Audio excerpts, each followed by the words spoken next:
Welcome.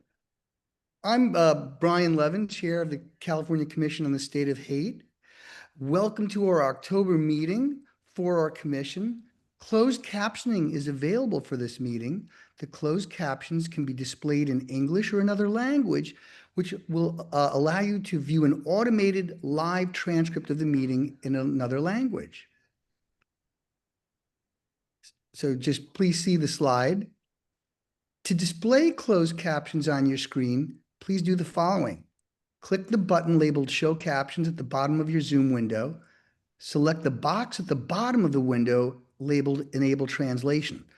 When you see you've enabled translation at the top, select English as the language and select your preferred language in the second menu. Then click Save. Automated captions in your selected language should start appearing at the bottom of the Zoom window. We will send instructions in Spanish in the chat. And thank you, Kevin, for doing that. Today is going to be a very special meeting. It's a collaborative one between two subcommittees. So I'm very excited that we're having not only commissioners who are on those subcommittees, but others as well here. So let's, without further ado, go to agenda item B, which is establishment of a quorum. And if Alec, you'd be kind enough to call the roll, I'd appreciate it. Thank you. Chair Levin. Present. Commissioner Damsky, Commissioner Che. Present. Commissioner Cuellar. Present. And I just want to let everybody know I'm having internet issues. So if I am not on the camera, it is due to that. So thank you, guys. Thank you. Commissioner Roybal. Commissioner Saucedo. Present. Commissioner Suthers. Present. 5 commissioners present, and we have a quorum. That's wonderful. Now we'll go on to agenda item C, review of the agenda. As I indicated before, welcome to our commission's first subcommittee collaboration meeting. This is a collaboration between the subcommittee on community forums and the subcommittee on patterns, trends, and prevention. Also, briefly, if you'll allow me another instance of legerdemain, also please join me in recognizing Diwali, our latest state holiday, by the way, Indigenous Peoples Day this month, as well as Italian American month. And if there are any that I'm missing, please, commissioners, chime in. I also, though, want to take a moment to remember the victims of the tragic attack at the Tree of Life Synagogue, where 11 congregants were killed on October 27th, 2018. Indeed, I was signed in on a holy book, signed in when I took the oath, on a holy book from the Tree of Life Shul. So it was, very personal to me as well. And I want to also wish Rabbi Myers only the best in his retirement. I also want to acknowledge and grieve the murder 2 years ago in October 2023 of 6-year-old Wadea Al-Fayumi. May all their memories guide us forward in the work we do. So thank you for letting me take time for that. If we could go to the review of the agenda slide, that would be great. You may view the agenda by visiting the Commission's website and clicking the button labeled Meetings and Agendas. We will send the link to the agenda in the chat. So thank you, Kevin, for doing that. I'd like to also, just before going forward, again, this is such an exciting meeting for me because we have so many things that we do in our other meetings, but this is an actual collaboration. And there are so many things that we've all been trying to do, particularly in these very transitory times and somewhat disappointing as well, times that we're in. We have great opportunities with community fora to not only extend voices of communities, survivors, people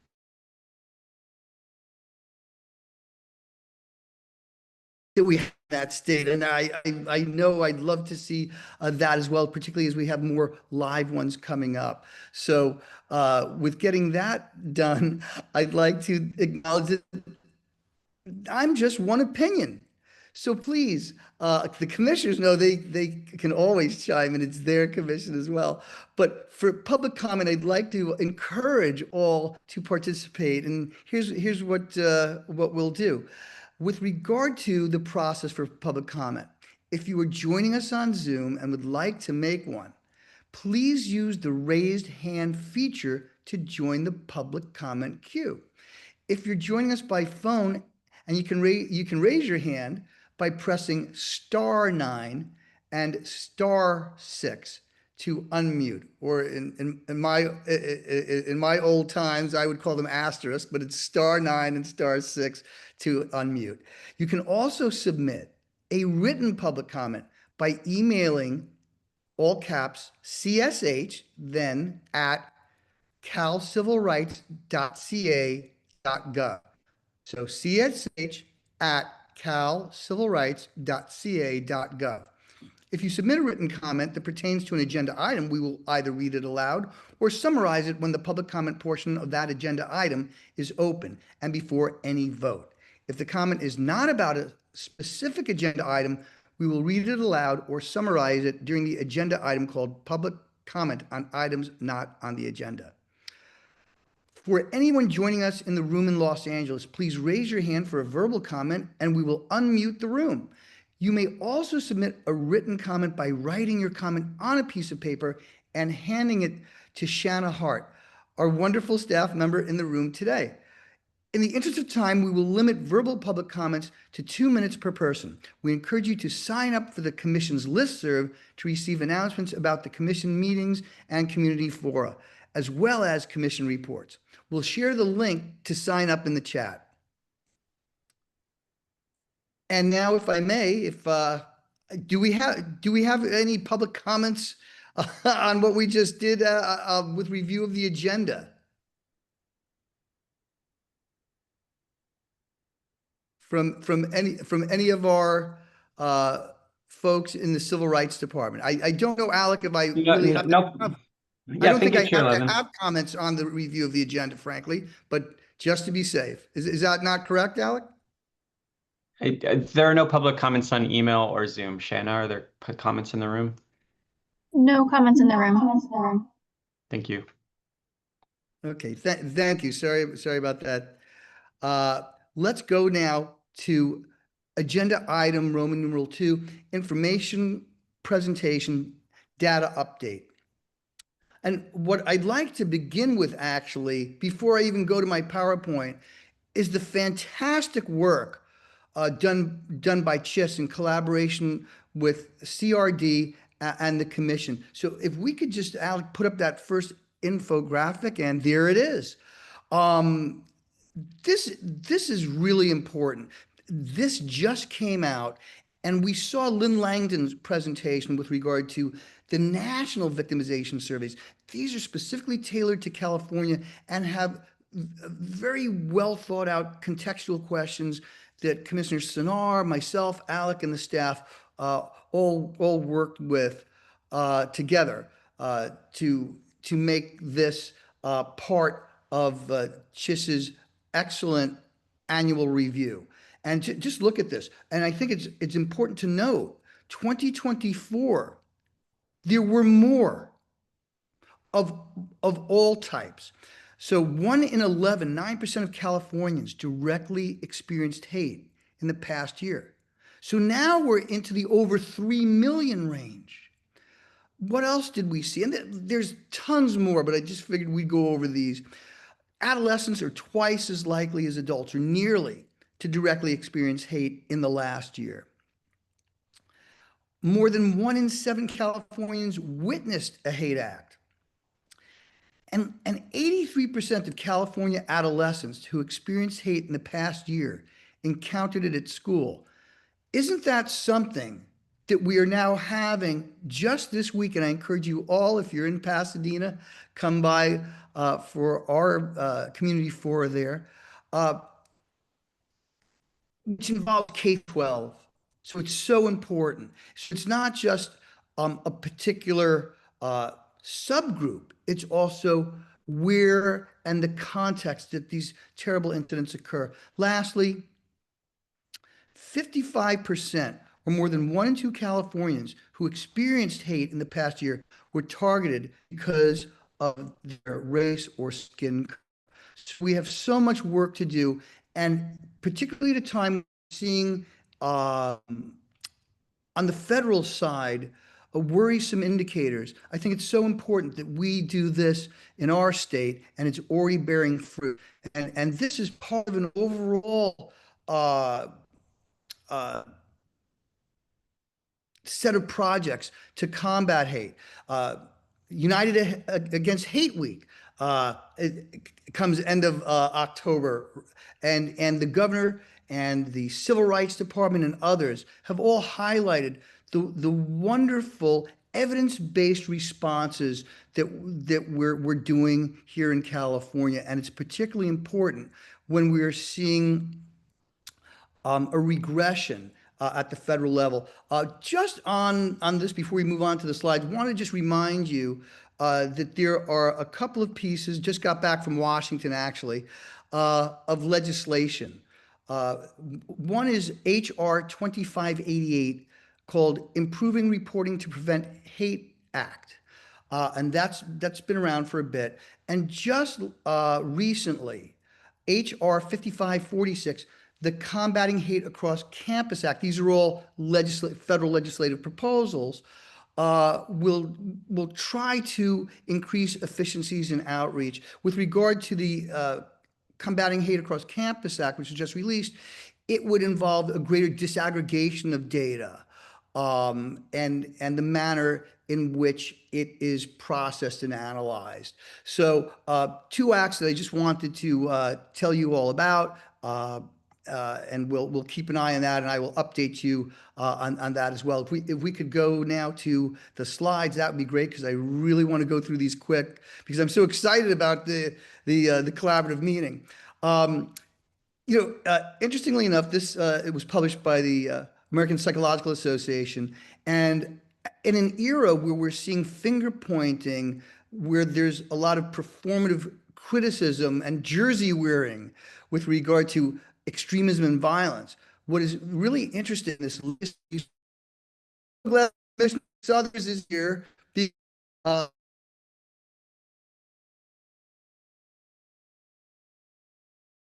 From guess what school? Brown. No, not SC, but Brown, Commissioner Southers' alma mater. So, and what it showed was on both extremes of the political spectrum, when they consumed the same political content, those who were already had a predilection towards extremism processed the information in a very similar manner. So I just hold that, and you'll see when I get to another slide. But this just came out, and I thought it was very interesting. In other words, for extremists, even across the ideological spectrum, they share similar ways of processing both cognitively and psychologically. Anyway, let's go over to the next slide, because we got a meeting to do here. There's a lot of bad news I was going through, and we were doing this collaboration with Community Fora, and I had the opportunity when we went to the Global Summit to Eradicate Hate to be availed to an education subcommittee that they have that I've been working with, and this is being used right now at dozens of schools, including UCLA, Columbia, and others. And we talk about AI, and there's terrible things that are going on with regard to how AI is being implemented and how ineffective it is. Just in general, with regard to a variety of online platforms, we've seen bugs in systems and things like that, which further unfortunately fan the flames of division. Indeed, TikTok just over the weekend had an explosion of anti-Semitic posts. So with all this bad news, about the online world and AI, this is a way that emerging technology can actually be helpful. Sway, which is a platform discussion type application, that is being used at the colleges, as I said, helps people. They self-select people. They get people to answer queries, and then they select people who are the most diametrically opposed, and then frame their discussions in a way that is more collaborative. And it looks very interesting. So when we hear about technology, it's not all bad. So I encourage you, you can try it out at www.swaybeta.ai. So just thought that was something when we were looking at all these terrible things that are going on, as I said, just this weekend, a literal fire hose of anti-Semitism on TikTok. Let's go to the next slide if we can. Having just come back from DC and seeing the National Guard troops out there, and now seeing our governor, and thankfully so, saying that if the National Guard is deployed to San Francisco, he will immediately sue. Data is important for framing public policy and also framing responses. And what we have seen, this is just national, this is from FBI. We have we're hearing rattlings about invoking the Insurrection Act, which has hardly been invoked in American history and goes back like centuries. We've had federal judges say that there's not an insurrection going on. And this is backed up by the latest data. Deployment of National Guards to cities is coming at a time amid year-over-year consecutive decreases in crime. And we don't have the time to go in all the cities, but you get a little flavor from the buffet here. If we could go over to the next slide, please. It's complicated. Recently, there have been some headlines talking about left versus right extremism. I just want to say be very careful. There are certain things that we have to take into account when we're presenting information to the general public, particularly about context. So one relates to the time frames that are used. There was a very narrow time frame in some of the recent studies that were featured in headlines. Also, how are events classified? Are some of the data preliminary? And also, what about some of the instances where a motive is not exactly defined? We're seeing much more diversification and amorphous motivation. But nevertheless, you might have seen in headlines about how there's been an increase, for instance, in hard left versus hard right.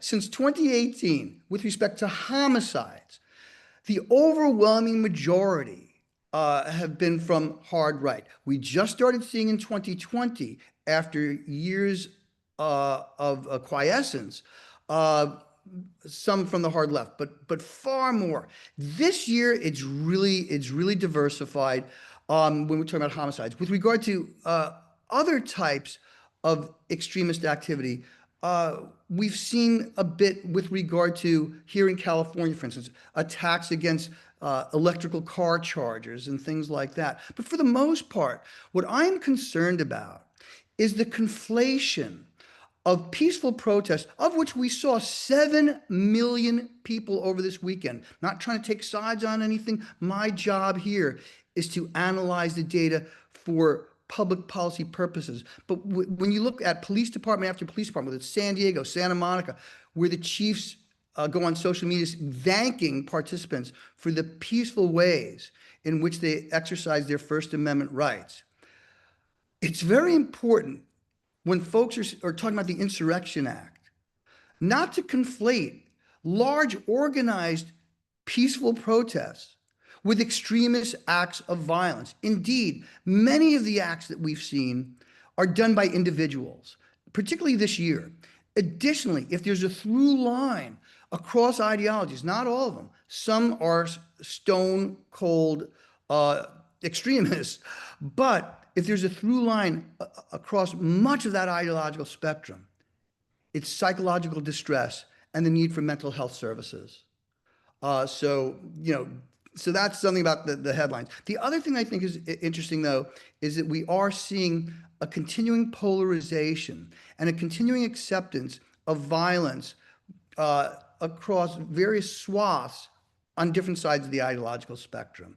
So we don't have a lot of time to go into that right now, but there's definitely an increase this year, according to University of Maryland, versus last year. That comports with my research on just homicides. Theirs is more general.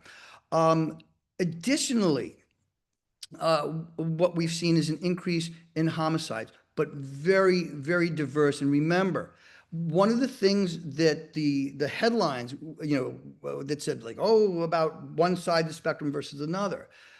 Overall, over the last, 8 years, we have a lot of data, and what we're now seeing is a bit of diversification, but some significant acts that came from, for instance, the far right, or possibly so, were also excluded, either because the motivation was a bit amorphous or they came after their cutoff line.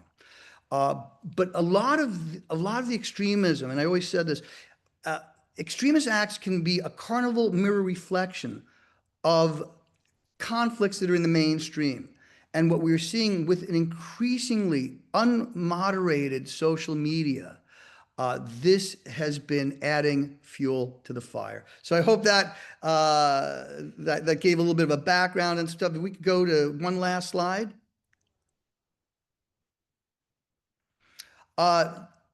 What Jim and I have been doing was disaggregating all kinds of things, and this is particularly in California. We don't have time. I have a bunch of slides that go through a variety of different groups, but if you look down the last couple of years at the bottom, I think it's really interesting. Several things. First, like for instance, when we have historic or landmark spikes, even when they recede, and particularly with regard to specific groups, you don't go back to the previous baseline. And we've seen that with attacks, unfortunately, against our Asian American brothers and sisters. We're seeing it really big with regard to Jewish and Muslim. Indeed, the worst month since record keeping began with regard to anti-Semitic attacks was October 2023. And we've seen a similar, though not record, increase with respect to anti-Muslim.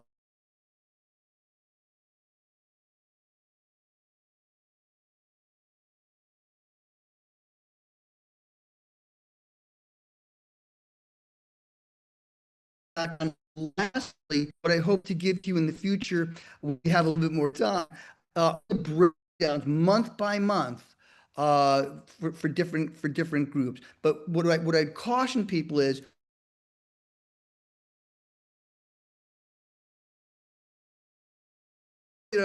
only one side is the problem now, not the other.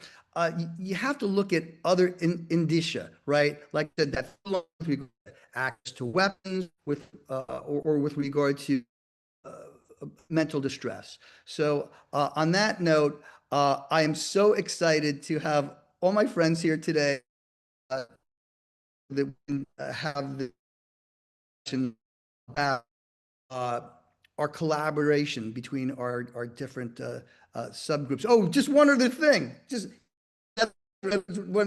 don't base your research on headlines. Bear with me. Earlier in the year, we saw a bit of an increase in hard left. By the way, nothing compared to what we saw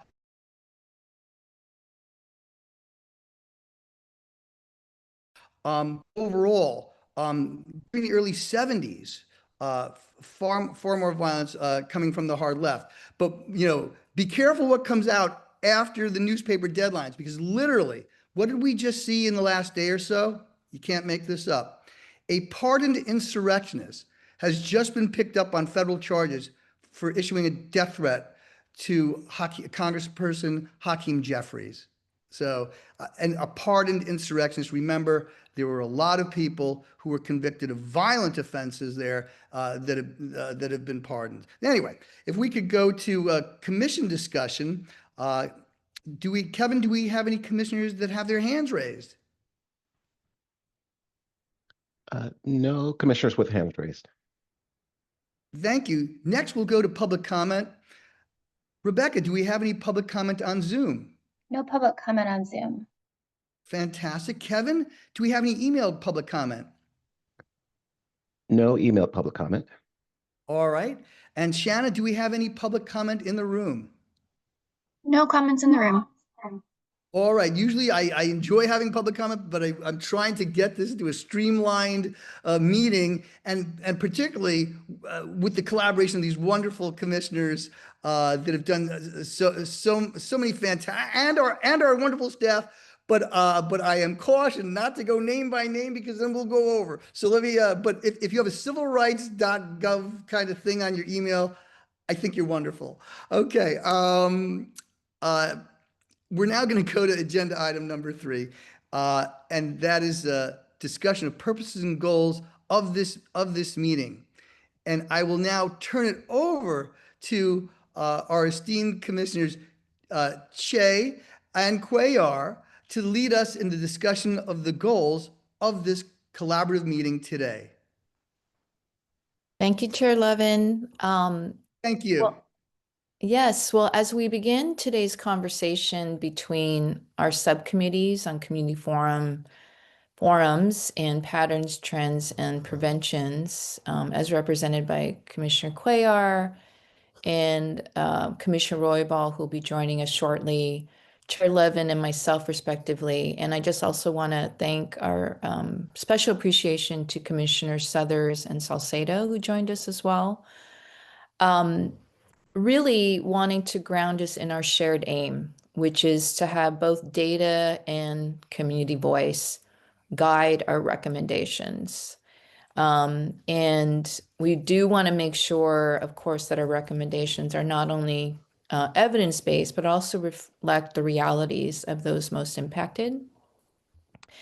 And I want to also just clarify that as our subcommittee and as noted by Chair Levin, this is the first collaborative meeting. And really the idea here is that we are very clear about our responsibilities to work together more in more concert with each other. And we often don't have time in the full committee meetings because we have such a robust agenda. But of course, I would like for us to recommend and consider that we integrate these types of discussions versus presentations to get more insight from all of our commissioners who I know bring their expertise and experience to bear. So with that, I want to just take a moment to identify some key priorities for us as we discussed in preparation for this collaborative meeting that will guide our discussion. So again, I want to reiterate that we want to be data-driven and community-centered, and this will require us to identify concrete ways that we can work together so that our strategies are really informed by the research and again, rooted in community experiences, which are very diverse and vast. And we also, and I do appreciate Chair Levin's efforts to bring us the latest headlines as well as the data to make meaning, to ensure that our commission is responsive to current conditions. We are not set up as a commission to be a rapid response agency, but it is, I think, our duty to consider how we can stay nimble and relevant in rapidly changing environment. And I think that's, I believe we all share that. I think that, and lastly, I think, and really important is that we all have expressed an interest and desire to hear from impacted communities, that we really center the voices of those most impacted to shape our direction and our priorities. So with that, hopefully this will frame and set our conversation. And I know that I'll hand it back to Chair Levin at this stage as we get a synthesis of our work up to date. Thank you. Can you tell why I so thoroughly enjoy having our subcommittee meetings with Commissioner Che? She, I think, was pitch perfect with respect to what our solution-based interactions are supposed to be. So just thank you so much. And on that note, do we have any commission discussion, Kevin? Any commissioners have their hands raised? I'd love to hear some comment. No hands raised. All right. Rebecca, do we have any public comment on Zoom? No public comment on Zoom. Back to Kevin, do we have any emailed public comment? No emailed public comment. Shanna, do we have any public comment in the room? No public comment in the room. All right, so without further ado, uh,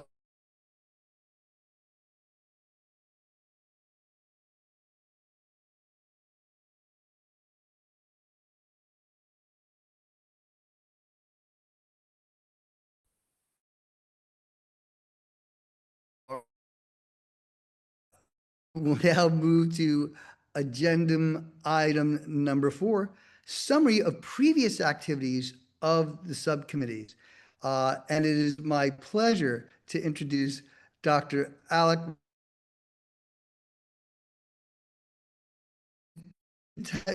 Fatigable partner in our efforts. It's almost as if there's two of him, but he assures. Look forward to So to help guide the information about the activities of the different the two subcommittees meeting today, since the commission began its work in 2022, and research projects in progress, as well as all the community forums since the beginning of the commission in 2022. And before I review this summary, I do want to thank Rebecca Woods, Kevin, hard with putting this all together. This is quite a bit to sort of try to summarize things from the last 3 years. So I'll start with reviewing the research projects, and then I'll move on to the community forums. So with respect to research, the commission has procured a number of research studies from experts across the state. Some of these projects are complete and some are in progress. I have some of them listed here. The projects address many important questions for the commission, as you know, which were listed in the document provided to you. For the presentation today, I group the research questions into 4 main areas of focus. And you can go to the next slide, please. We usually think of our research as fitting into 4 different areas. 1 is patterns and trends. 2 is prevention and reduction. 3 is resources, support, and response. And 4 is sort of everything else. When we do special topics that where we dive into specific issues, as Commissioner Che was saying, sort of topically relevant things, or new issues that emerge, we put that in a special topics bucket. I'll go through some of our key research questions in each of these areas now. Next slide, please. So with respect to the first bucket, with patterns and trends, we've procured a few studies and we've also done our own research looking at these questions, like how many Californians have experienced hate within the past year, where did hate occur, and who was targeted? What were the impacts of hate on Californians, and how does hate impact public officials as well? Next slide, please. With respect to prevention and reduction, we've looked at this in a few different areas. As you all know, there's been a lot of research on how hate can be prevented and reduced in K through 12 schools, also online. We also have a contract with at UC with the professor at UC Santa Barbara, looking at how can users online, people on online platforms, respond to hate that they see in a way that reduces its recurrence. We've also contracted with a researcher to look at public messages and how can public messages be framed in a way that reduce prejudice and possibly even reduce the likelihood of hate crimes occurring. Next slide, please. With respect to the third bucket, resources, support, and response, We've conducted research and procured research for a number of questions, including what resources and services do Californians need after experiencing hate, and what are the gaps and barriers to accessing those resources and services. We've done research on the mental health impacts of hate and therapeutic interventions, or the research on therapeutic interventions that could help with those mental health impacts. We've looked at bystander intervention trainings and the research on them. We also have a number of projects in progress right now related to hate crime offenders and responses to hate crimes. So we have a project looking at who are hate crime offenders and what are their motivations. What does the research tell us about disengagement or rehabilitation programs for offenders? We also have some research in progress asking what are the impacts of various types of punishment on the recidivism rates of hate crime offenders? And what does the research tell us about the impacts of sentence enhancements for hate crimes? Next slide, please. And this is an example of some of the special topics research that we have going on or that we've done already. We've asked questions such as how many law enforcement agencies in California actually post hate crime data to their websites? What are the lessons that we learned from responding to mass casualty events? We also have a number of questions related to hate crimes against LGBTQ people and violence more broadly that they've experienced, and we're contracting with the Williams Institute on those. Next slide, please. So that's our research. I know I'm flying through this, but I think all the information is in the document. I'm happy to answer any questions, and I know that many of you are familiar with a lot of this already. With respect to community forums, I just want to recap what we've done so far. So we've held 10 forums so far since 2022, and we have 2 more planned for this year. So by the end of the year, we'll have 12. We've held the community forums across the state in both urban areas and more rural areas, so LA, Sacramento, San Diego, and Oakland, but also Shingle Springs, Fresno, Redding, and a forum planned in Pasadena. Next slide, please. And as you all might remember, the community forums have addressed a number of topics. So I think one of our first community forums just summarized hate activity trends that we know and resources available. We've also looked at the impact of hate on mental health, threats and harassment toward public officials, and also hate as it intersects with voting access and elections. We've had a couple of forums related to youth in schools as well. And we've also done forums looking at hate against specific groups. So we held a forum on the impact of hate on California's indigenous communities, hate against people with disabilities and immigrant communities. The last one sort of focused on the resources and solutions that community-based organizations have been providing. And as you all remember, our last forum was on dialogue across differences. And we've done a few forums and one more planned related to hate as it impacts people in rural areas. So we held one forum in Fresno, and we have one more planned in November in Redding. Next slide, please. From sort of the synthesis of all the research and all the forums, the staff brainstormed a little bit and thought about what are some sort of gaps in forums and what are some forums that we might want to consider moving forward either next year or in future years. So some of the topics that we have not addressed, at least explicitly and directly in the forums, include online hate prevention. As I mentioned, we've done quite a bit of work on this, but we've never had a forum dedicated to it. Another forum on law enforcement responses to hate. We've done quite a bit of work on this as well, but we've never had a forum about it specifically. Restorative justice approaches to hate could be interesting as well, or other sort of criminal legal approaches, especially once some of the research is done in this area. We could also use the forums to present some of the research findings of the commission. So this commission's done quite a bit of work both doing research, but also procuring research. And this is in our reports, but we haven't really done a ton of work publicizing this in forums. So we could have a forum where we talked about what did we learn about hate prevention in schools or online or with public messages. We could also highlight the CHIS data in a forum to talk about significant patterns and trends. So with that, I think that's it. If you could go to the next slide. Rebecca, next slide. Okay, perfect. That's it. And happy to answer any questions among commissioners, and then we can move on to public comment. what a fantastic presentation of both the research and the community fora. And if I may just, Alec, Rebecca, Kevin, just what beautiful work all of you have done on this. Do we have any commissioner comment? No commissioners with hands raised. I'm sorry, Kevin. I didn't raise my hand. I just rudely interrupted. I also wanted to just reference that the actual details on the research, as well as the community forums, were attached as part of the materials for reference. Is that correct Correct. for the public? Okay, so just wanted to make sure that that was verbalized for everyone. And I do see Commissioner Salcedo with her hand up.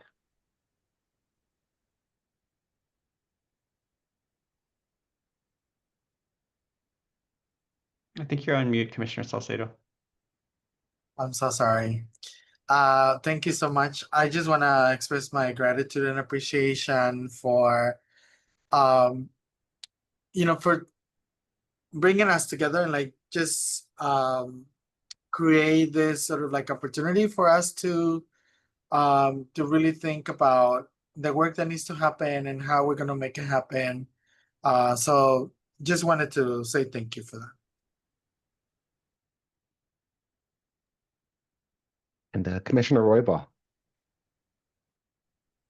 Hi, everyone. Sorry I was a little bit late. I think I hopefully all of you were told that I had some limited time today because I joined this committee. The commitment I had was before I joined the subcommittee, which I'm very excited to join Commissioner Cuellar on. No, I also want to extend my thanks for all the research. It is so great because I got an opportunity to review some of this stuff earlier this week, and how wonderful it is to see all of the work that the commission has done in one place, in particular around the community forum.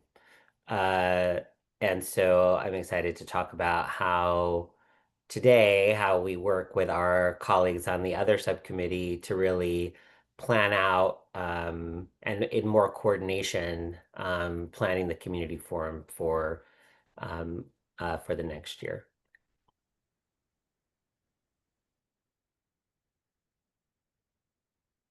If I could just insert something, I'm so incredibly thrilled that you are here, and like you don't have enough work to do, but I'm so thrilled that you've joined this subcommittee. Your history and talents are just so well. There's a lot of things that you're perfectly blended for, but this in particular, when I looked at those thousands of faces that you helped organize in San Diego over many, many years, and your work on the policy side of things, just thank you so much, former Chair Roybal, for suiting up and coming on the field. You are going to be spectacular, and I didn't want to let this particular opportunity to say that pass by. So thank you so much. Is there any other commissioner comment in the room? No other hands raised. All right, Rebecca, do we have any public comment on Zoom? Yes, we do. Isaac Beck, I'm gonna unmute you to allow you to make your public comment. My thanks to the commissioners for being here. Mr. Watts, just a simple question. You mentioned an upcoming forum in Reading in November. Is there any information that I can find on that forum and what day it'll take place? Thank you for the question. So far, the details are all preliminary, but Dr. Goodsell is leading the work on this. I believe it's November 19th in the evening in Reading, and we will release more details soon. Oh, thank you so much. Thanks for asking. All right, do we have any more public comment? No other public comment on Zoom. Thank you so much, Dr. Goodsell. Kevin, do we have any emailed public comment? We have no email public comment. All right. Shanna, do we have any public comment in the room? No public comments in the room. Okay, thank you so much. So without further ado, unless my colleagues have any reason otherwise, I'm going to move to agenda item number 5, which is discussion between the subcommittee on community forums and the subcommittee on patterns, trends, and prevention. I will now turn it over to my esteemed commissioners, Che and Cuellar, to lead us in our collaborative discussion on that right now. Wonderful. Thank you, Chair Levin. And I also want to welcome Commissioner Royval for joining us as well. And I'm including in the chat a summary of our goals for today, which I believe you may have missed at the beginning. So it's there for you. And Commissioner Cuellar and I are going to try to facilitate really a conversation amongst all the commissioners. And so we're hoping no formal presentation. Really, it's just a dialogue amongst us. And again, grounded, I think, in how I framed why we're having this meeting and what we hope to take away in terms of more collaborative, proactive collaboration with each other. So some of the questions that I think would be just really appropriate just to name, and I'll invite Commissioner Cuellar to talk about the specific questions with regard to the forums. And again, just naming that what we're hoping to do is to have a discussion about what are the ways that we can ensure that the commission is both community-centered and evidence-based. And so one of the things that we are learning is that research is very important, whether it's looking at existing or commissioning specific areas of research, that there are limitations to that. And so how are ways that we can ensure that, again, it's rooted in, our recommendations are rooted in the experiences of our communities. Other questions that we wanted to gauge is also, what are the gaps that are really important for us to identify in terms of potential areas of commissioning research or further efforts to really, I think, close some of the gaps. I think I've been reminded doing this work that we can't rely on one data set. We really are looking at a mosaic of information, including what government collects, as well as community-based data and research efforts.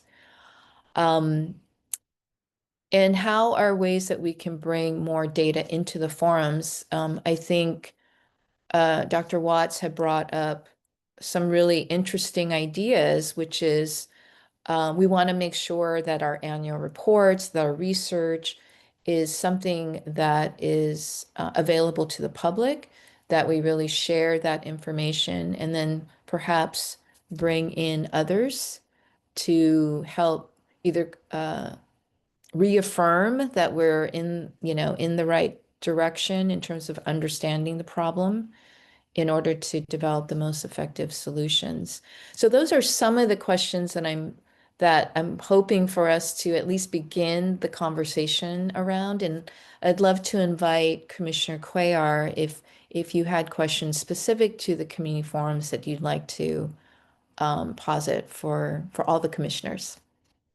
Thank you, Commissioner Che, for that. And I thank you, everybody, for being here today. Good morning. I apologize for my internet. I am on the Gila Reservation, and they have limited internet access. So won't be able to share my camera. But again, thank you for just kind of framing the discussion today. And yeah, I think, you know, I've been part of the community forums for the past 3 years, and with the help of Commissioner Filer, and now we have Commissioner Roybal on.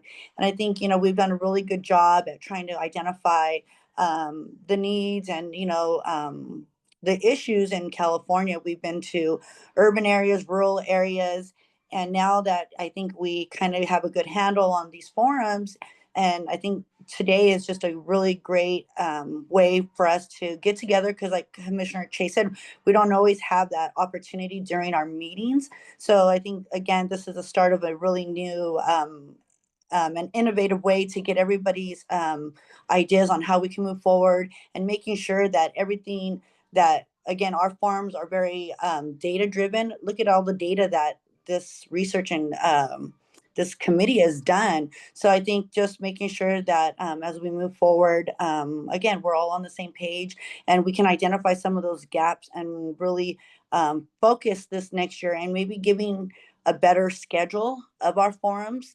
Because I know sometimes, you know, we're all very pressed, and sometimes the information comes out later. So I think just being proactive this year, maybe having a better calendar of the events, and knowing more exactly what we're going to be focusing on this year. Again, we've had a plethora of different forums. So I think really just opening it up for you all today, to, if any ideas on any forums that we have not done, anything that you guys can identify out of your research that we need to really have a forum about. So just, I think that's all. And again, thank you guys for this opportunity today. And I think this is just a great way to begin the new year. Mm. For facilitation purposes, I can just field field any questions and recommendations. So I think if you just wanted to raise your hand, it'd be great to hear from all the commissioners who are present. And I'd also like to invite the staff, who of course have been very instrumental in both organizing the community forums as well as the data and research efforts. Commissioner Suthers, I believe you had your hand up first. Thank you. And Commissioner Che, again, I just want to reiterate the thanks that everyone's given you for doing this. One of the most powerful sessions that Dr. Watts and Chair Levin and I were able to sit in for the Eradicate Hate Summit was the one where they had a panel of victims, survivors. It was extremely powerful. And when we talk about community-centered, I think it's really important to hear from those folks who have been impacted, particularly as they identify some of the shortcomings with regards to how the response was and the resources that might be available. So to the extent that someone is comfortable coming forward to share those experiences, I think we could learn a lot. And we certainly did in Pittsburgh about what happened to them and how we could do better. Thank you so much, Commissioner Suthers. Commissioner Roybal. Thank you. Okay. Commissioner Suthers talked a lot about what I was going to mention, which is I think the most important of the goals that you laid out in the chat, Commissioner Che, is the last one, which is around learning from impacted communities. I think that is so important as part of the commission's work to hear from those most impacted by hate in our state. And so, and in particular, as you know, whatever patterns are emerging from the data, being able to pair that with hearing directly from those impacted communities, I think would be really valuable for the commission's annual report, but also just to be able to lift up those communities through the platform of the commission, I think is really important. Thank you, Commissioner Roybal. If I may, on that note, we also find that it is very important to lift up the specific stories of individuals who've been impacted, in part because I think data and statistics don't necessarily tell the full story. And I think as a commission that is really trying to understand what the experiences are in terms of barriers of reporting, the types of support that is really needed, and in particular, what's the role of government in ensuring that anyone who's harmed feels like they can come forward and get help. Thank you. Any other questions or comments? Yes, we have Commissioner Cuellar. Thank you. I just want to make a comment. I know that some of the feedback that we've been getting from the public also and from some of the presenters is, after we have our forum, where is this information going? And I think we could do a better job to letting them know that we're putting these in our report, because they're not knowing, and sometimes they don't see the report. So I think maybe we can also do a better job following through on those kind of things. And so that's why they can feel confident that we are listening to them and that their recommendations are making it into the reports. So just wanted to bring that up. Commissioner Salcedo. Thank you so much. So first I want to say that although these discussions are super important, right, for all of us to be on the same page, I also want to acknowledge the great work that we have done over the years and the reports that we have been able to put out there that have been based on data, that have been based on current events, that have been based on the different things that are happening. And I'm really appreciative that, again, we come together to, continue to find ways on how to, better do our jobs. I understand that, we are not supposed to advocate for legislation, for instance, or for different things, right? But one of the things that I think it's important for us to think about and talk about, perhaps, it is really about the expectations, right? That not just the public, but the government has on this commission, and how they expected for us to do the work with very limited resources, right? We, we're lucky now that, the legislation passed to continue this commission, which is great, right? But looking at the statistics and seeing, everything that is happening, right? There's a lot of hate, right?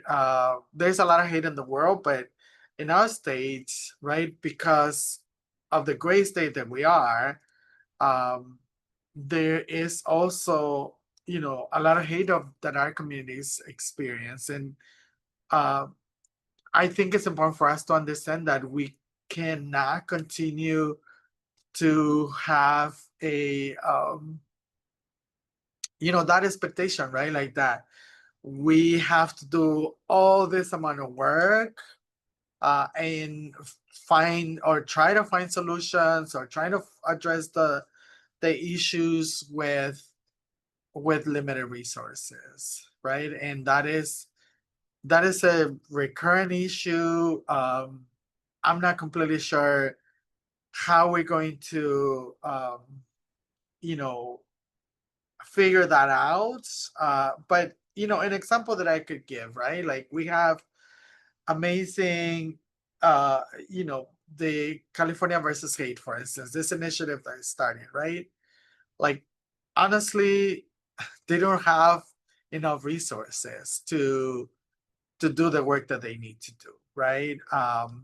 And we have other initiatives that that they are no longer continuing to do some of the work that our communities need to do because the allocation of resources were expired, right? And so I'm not completely sure, how we can have this discussion. Perhaps, we can get some guidance, but um, to the very least, that should be a strong recommendation, right? For our legislators to find a way to allocate the resources that are needed in order to truly, you know, eradicate the hate that is happening in our states. So I just wanted to put that out there. You know, there there are reports that we have generated. We have these meetings to where, we have town halls, right? Like all of these things, right? Yes, I agree that we can, you know, change or improve some of the things that we're doing. But um, I think that we need to really talk about and think about that particular expectation.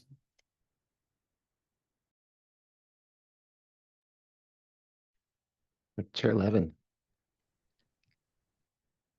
Thank you. Thank you so much. It's critical that we have survivor voices. And it's critical beyond a moral and ethical reason. It's the kind of qualitative responses that to research that can frame it and also put it in a milieu where someone will actually do something. Commissioner Suthers was with me in Pittsburgh last month, and there were victims here in California that had an inadequate response.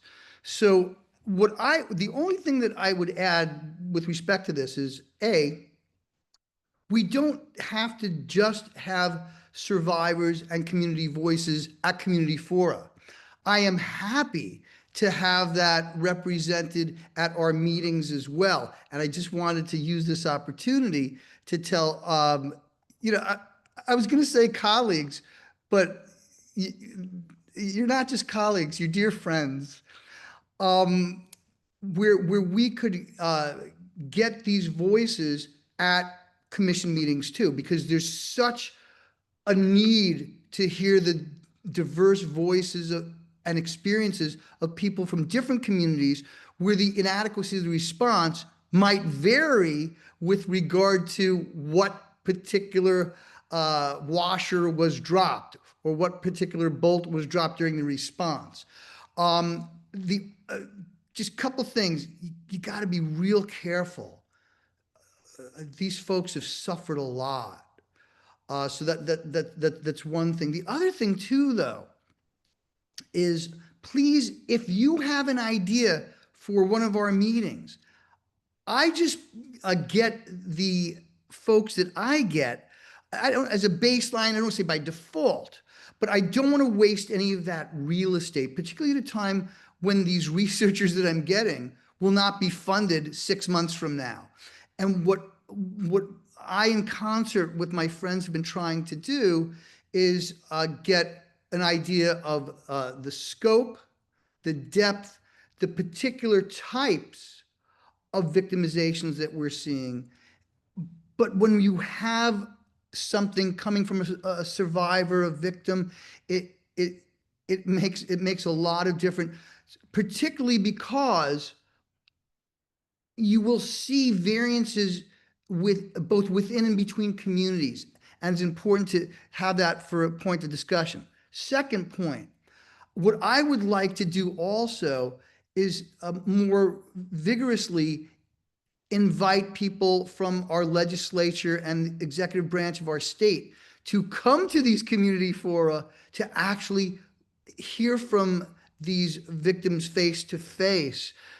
It really can assist with regard to not only the formulation of policy, but with regard to its urgency. And I point to no other person than my fellow Commissioner Che, who, when we had the horrible epidemic of violence against our Asian American brothers and sisters, that victims' voices were heard. Her studies were used, and where her studies perhaps did not have, for instance, they implemented, she talked about rapid response. On March 19th, of 2020, she was able with her colleagues to start. So there's complementary responses. I fortunately had other data sets where we could compare what did the previous year look like. 224% increase. Wow.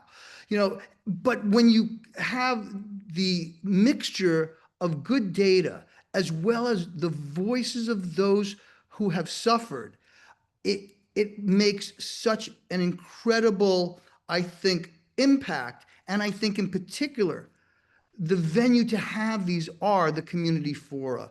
So I just want to just commend all my I was going to say colleagues, no, my friends, for these wonderful suggestions. And I will do whatever I can on my part to make sure these are expedited.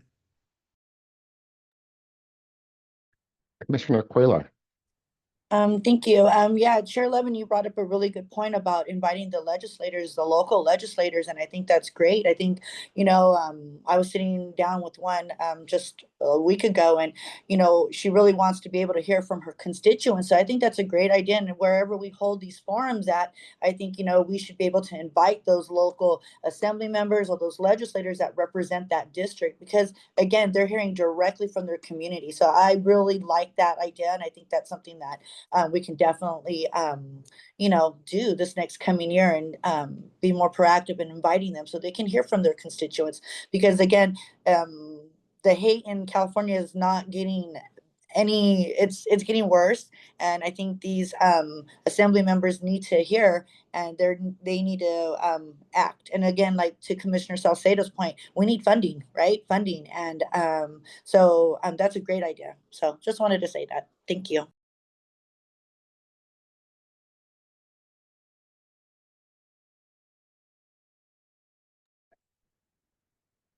Any other comments or recommendations from the commissioners? Because otherwise I'd love to hear from the staff. I know that you had one slide with opportunities for future forums or topics. I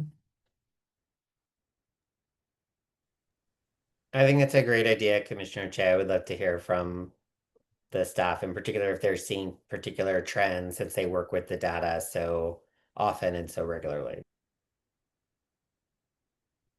Great, happy to chime in. Thank you for the discussion. I have a few action items from the discussion, so I appreciate that.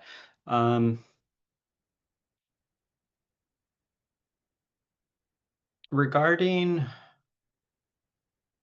stories from victims, I think Commissioner Che, you and I had talked about this a little bit, maybe with Commissioner Cuellar, is that it can be very challenging to find people that want to talk publicly and at a meeting or at a forum. And I do want to remind commissioners that I think one of our first forums, and Commissioner Cuellar, you might remember this, we actually wanted to design it to be more of a listening session rather than sort of speakers with presentations. And we got nowhere with it because so many people, it's a very intimidating environment to stand up in front of all these people in suits and et cetera, and people in their community to talk about experiences. So not to say that we can't spend some time talking about it, but thinking about it, but there also might be other ways to uplift stories that don't involve trying to find victims in certain areas of the state that feel comfortable speaking. But anyway, just an initial response. And then Commissioner Salcedo, I appreciate you bringing up resources too. Yes, resources are finite. And so every time we talk about sort of doing new things, we have to remember, that means maybe not doing something else. So I always like to think about how can we increase efficiencies in the forums. I think one lesson learned, I think, over the past couple years too, is that we've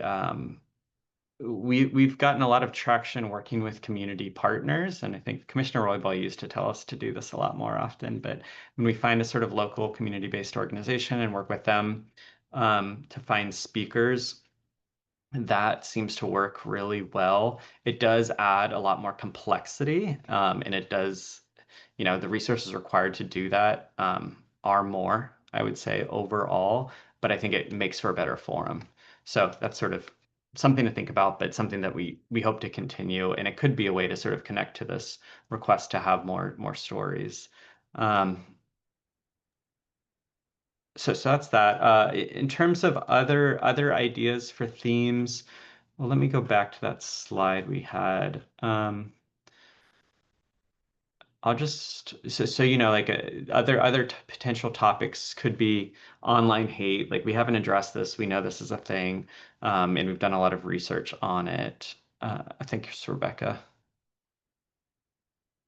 And I think what's exciting about the research that Dr. Walter has been doing is that he's really looking at new ways to think about preventing online hate, not just documenting that it happens. I think there's been a lot of work that we're doing on law enforcement too, and we could highlight sort of the training videos that Commissioner Suthers and Commissioner Damsky worked on, as well as Rebecca and Chair Levin, and also highlight sort of the research on this.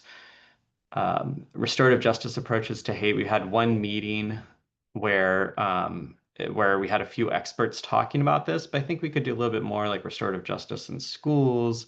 I'm trying to think of something else related to that, but we're looking into the research on that. And then, of course, this is sort of a broad bucket, but we have, two or three hefty reports, right, that are over 100 pages with just a ton of research insights. And I would love to take the opportunity to present some of those findings in our forums to the degree that's useful for communities. So with that, I see a few hands raised, so I'll stop and we can talk through some of that. Commissioner Che, do you want to go ahead?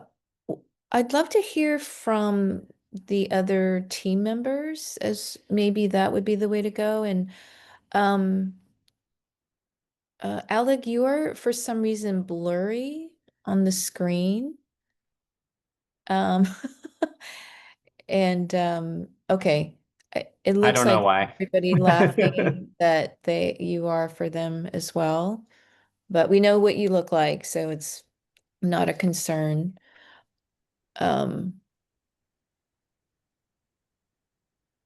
But Dr. Thomas and others, let's see, Good You wanna- Cell? Want to go, Rebecca? Yeah, sure.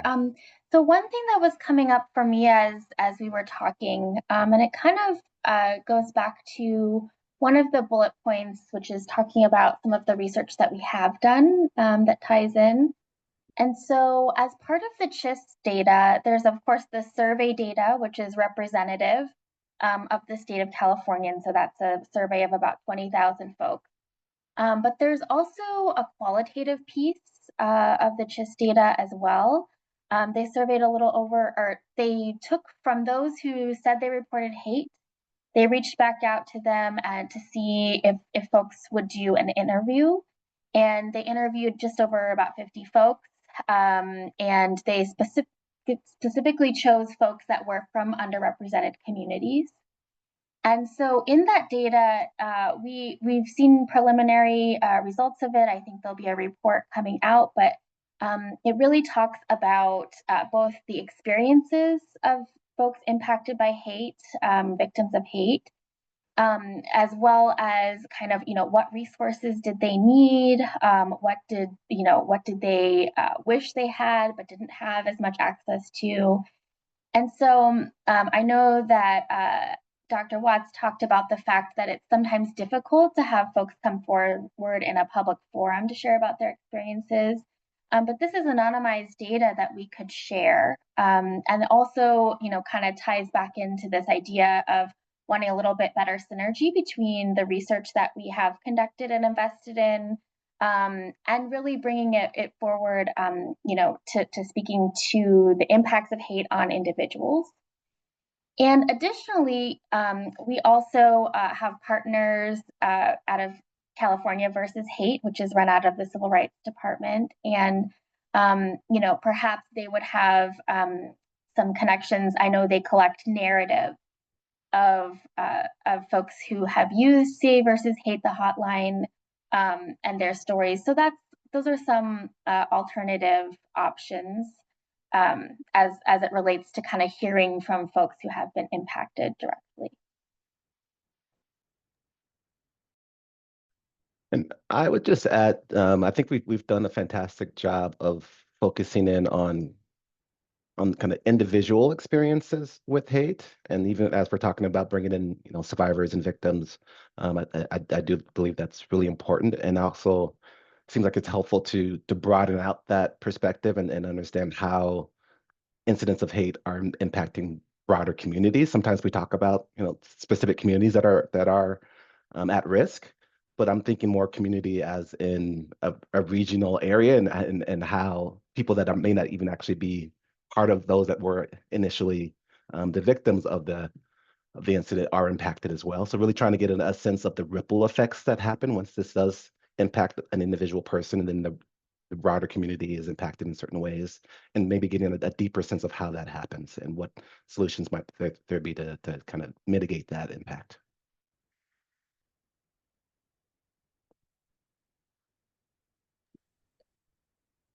I think Commissioner Roybal, I see your hand up.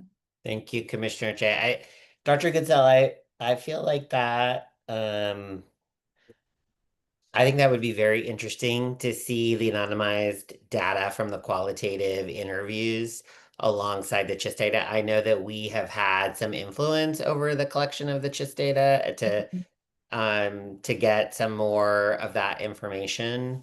In particular, how hate is impacting people in California. That is something that sounds very interesting to me, and I think could be a good topic for a forum, and does not necessarily need to put victims or survivors in a place to re-experience their trauma from their incident, but maybe that's a good starting point.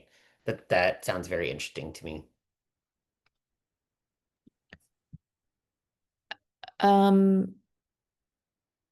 Would it be okay if I went, Chair Levin? I know you have your hand raised. Is that okay? Of course, please, by all means. Okay. I didn't know if you were in line already in the queue. Yeah, I had a couple of comments and observations, and one is, it is true that in our prior conversation, it's been our experience that it is very difficult to get victims and survivors of traumatic violence or hate to speak, and a lot of times it is re-traumatizing, even under the best circumstances. And I do want to just echo, I think, what has been shared by Dr. Thomas, which is that oftentimes our stories focus on interpersonal forms of hate and violence. And a lot of what I think we also want to pay special attention to is state-sanctioned forms of in the political climate.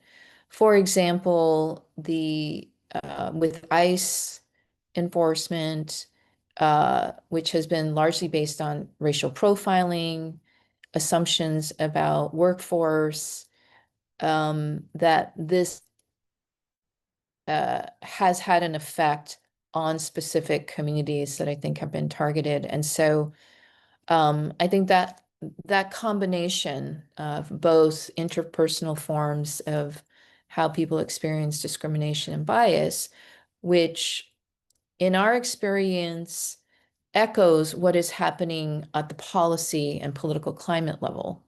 So, you know, when people are saying go back to your country, that often echoes what is happening in terms of our anti-immigrant policies, or the scapegoating and the kinds of harassment that people do experience.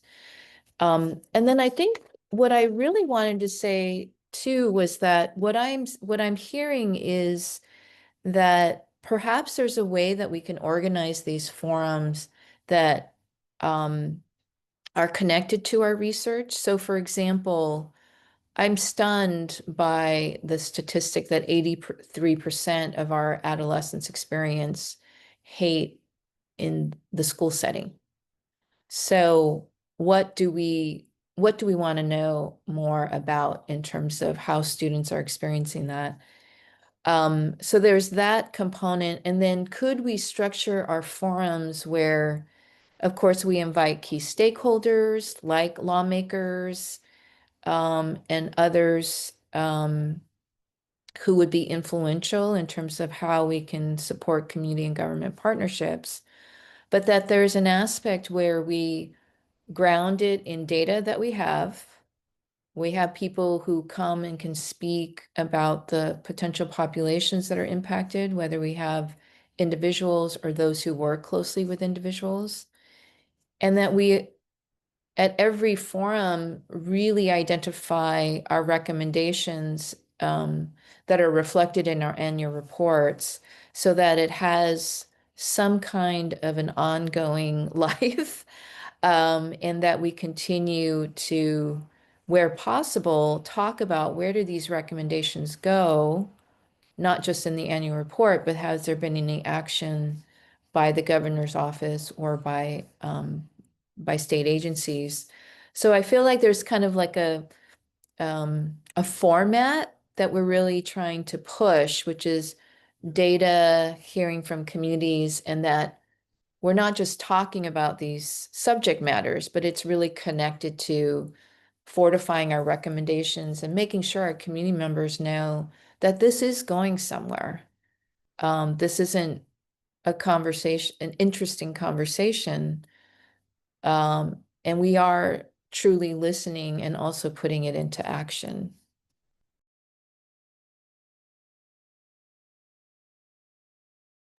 Chair Levin? Uh, Thank you. I thought that was excellent. Just one brief thing. 17% of adolescents, according to the CHIS research, experienced hate.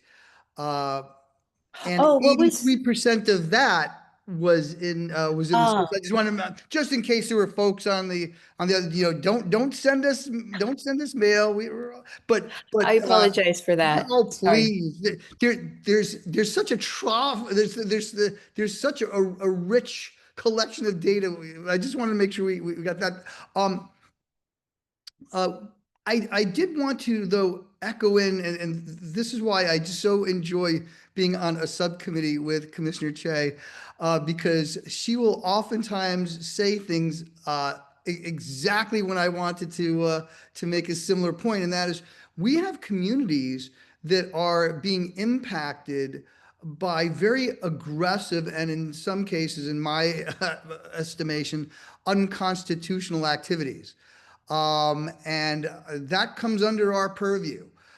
So the issue is how do we address that? I mean, people are not, people who are undocumented may be less likely to report anything under the conditions as they are now.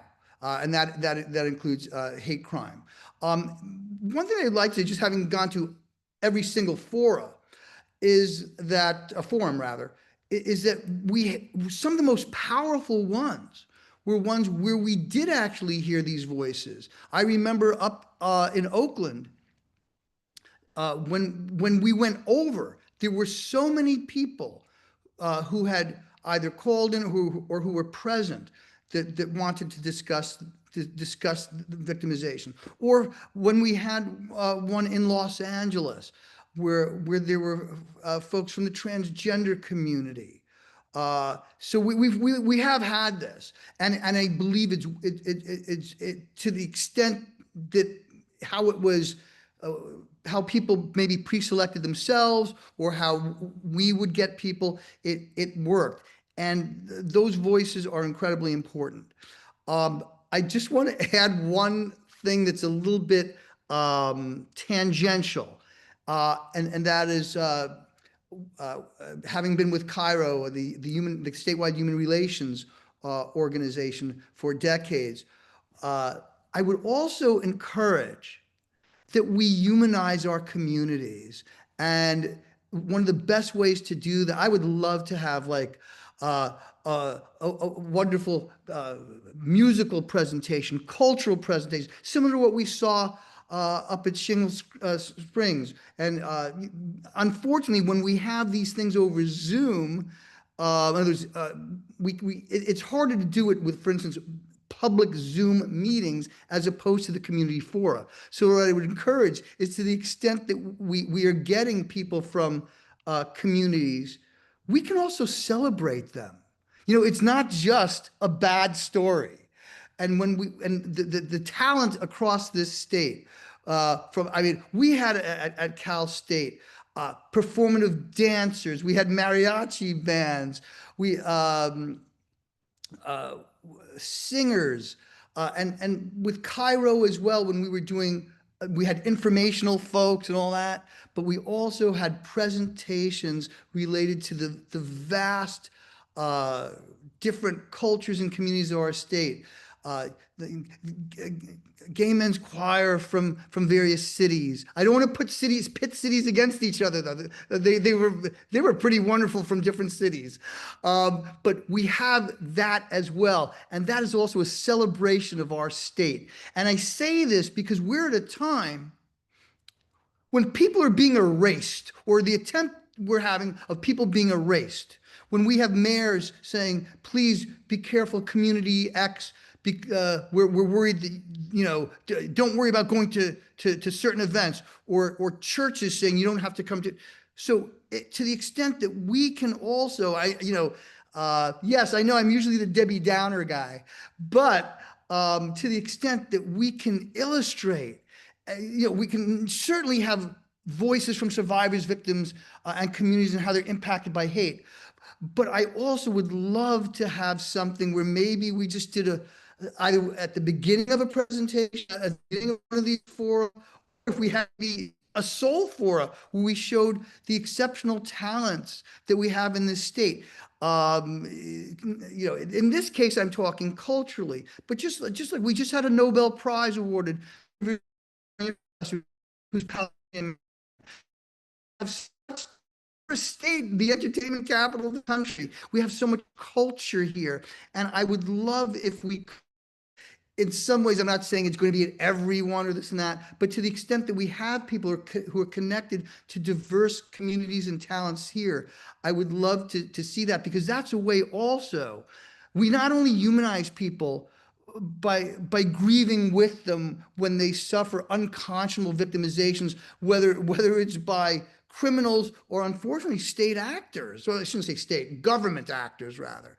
And I think this is an opportunity for us not only to celebrate these diverse communities, but also to celebrate the beauty of our state, which is oftentimes used as a punching bag in certain national media as somehow like, a failed play. I look at some of these things that are online or on certain media, and they're totally exaggerating things. So just wanted to bring that up, because a lot of this was going for prevention, and obviously these attacks are terrible. But we also have an opportunity to inoculate against hate by showing grandeur of the diversity of cultures and communities in our state. So thank you for letting me bring that up and change my hat from the usual, criminological or legal Debbie Downer that I show up at meeting after meeting. Thank you.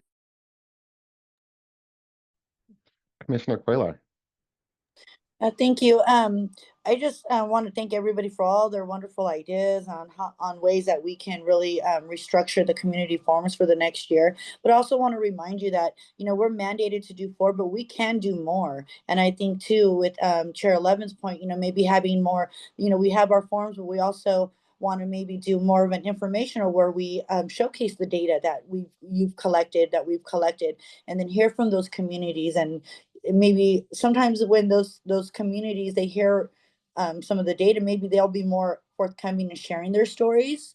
But again, I think that's always a good idea. And again, I know that was, that was what we wanted to do this year. We wanted to hold another, community forum, but again, the year goes by fast, and with capacity, we're kind of tight. But I think just moving forward, and now that we're having these discussions, and if we can really focus our forums with the data that you've already collected, and kind of bring them together, and also just showcase a lot of that data. Again, so just reminders that we can hold more than 4. So yeah, thank you guys.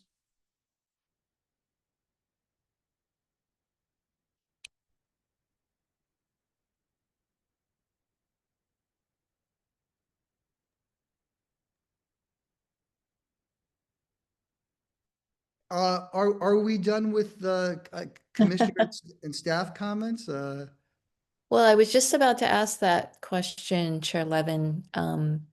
Wanted to give everyone an opportunity to add any additional thoughts or recommendations or make Absolutely. comments. Yeah. Commissioner Che, yes, I did have one clarifying question, which is about bringing you said something about bringing recommendations into the forums, and I was trying to understand that comment. Are you referring to taking the recommendations that we've created earlier and sort of showcasing them at the forums, or is it to try to get some sort of tangible recommendations from the forums, or both? Oh, yeah. Well, my comment was the former, but potentially, because I think, one of the things, even though the report is really, for the governor's office and for our state agencies, I do think it's really important for the general public to know about our recommendations. And I don't see a downside of potentially hearing more about or getting feedback about either strengthening them. And we certainly can use recommendations in response to, or feedback from the recommendations to include in future reports. So, but thanks for that clarifying question. Great. Thank you for the idea. That's a great idea.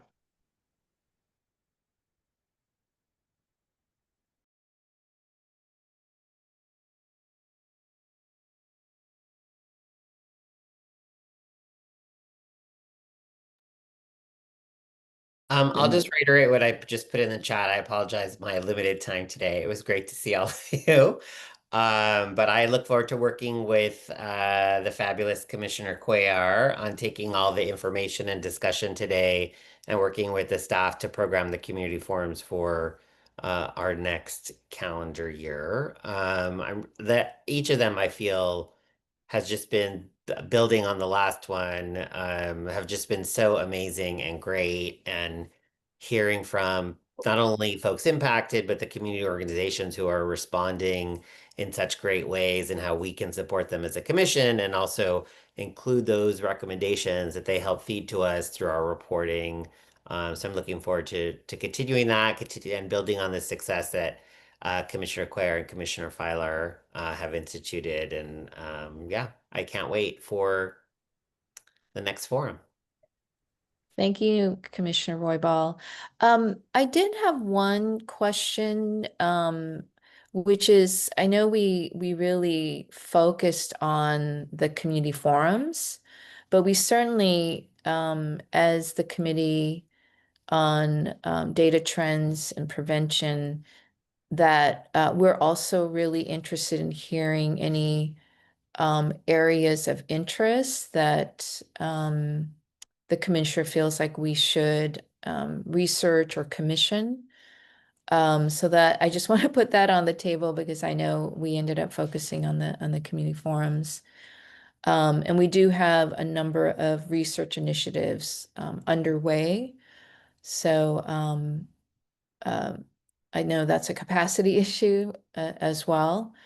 But I just, again, wanted to put that out there, that we're also open to that sort of feedback as well.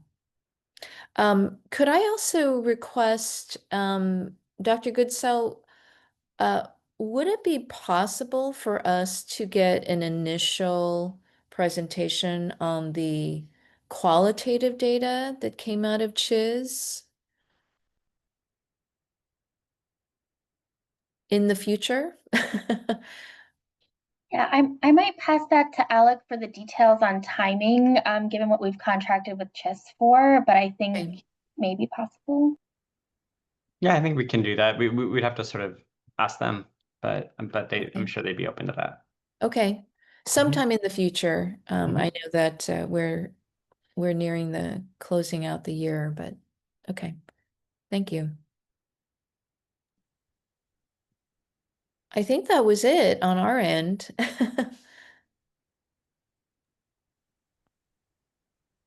Chair Levin, did you want to? Oh, no, I'm trying to be solicitous just so I make sure that we don't have any voice that is unheard from our wonderful staff or my colleagues, as I say, my friends.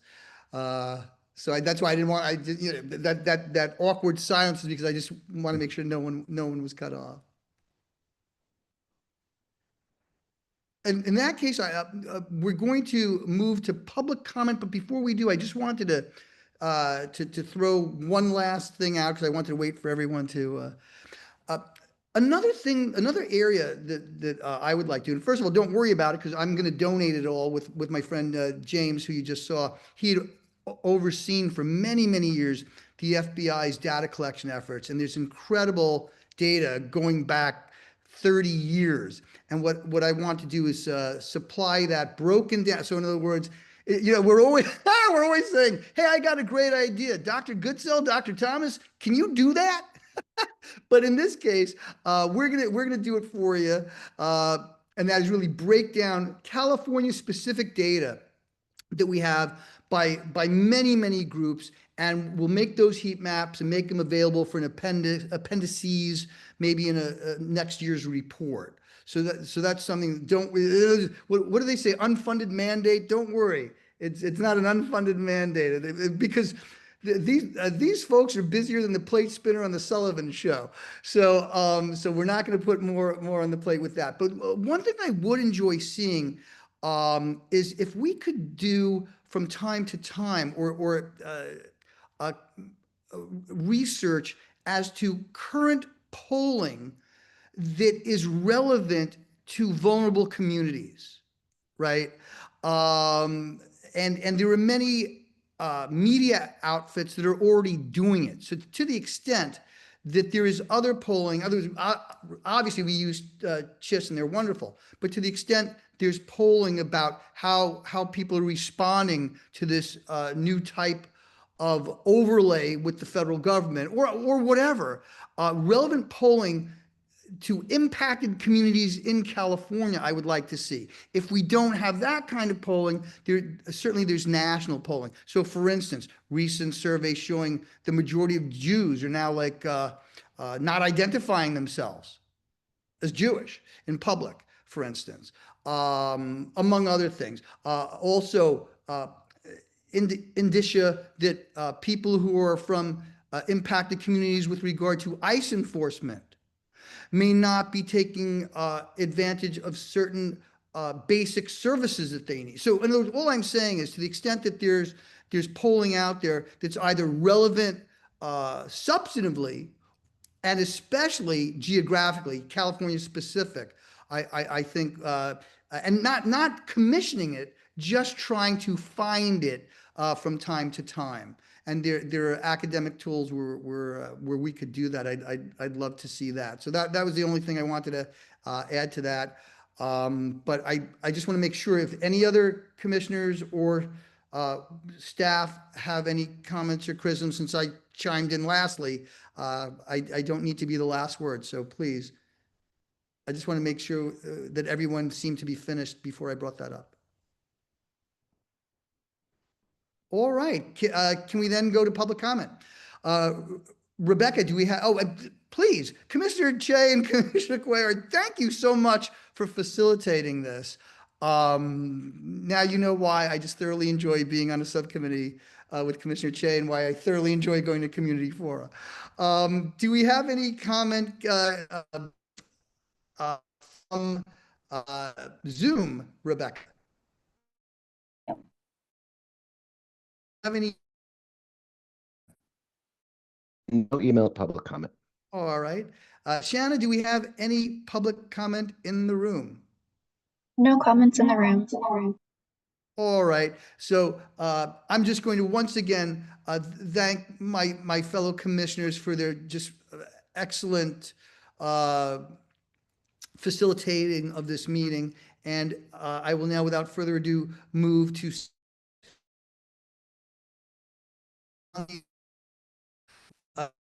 may not discuss or act on any matter raised during the public comment section that is not included on the agenda, except whether to decide to place the matter on the agenda of a future meeting. So is there any commission discussion? Kevin, do any commissioners have their hand raised?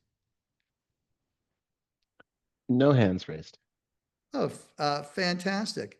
Not fantastic, but either way, it's all good. I'm trying to streamline meetings as I promised to do. Rebecca, do we have any public comment on Zoom? No public comment on Zoom. Kevin, do we have any emailed public comment? No email public comment. Shanna, do we have any public comment in the room? No public comments in the room. All right, then I will swiftly move to fulfill my promise of streamlining things. Adjournment of the meeting. The meeting is hereby adjourned today, Wednesday, October 22nd at 10:41 a.m. And I want to just give a heartfelt thank you to my fellow commissioners and just the phenomenal staff for your help in making this meeting a success.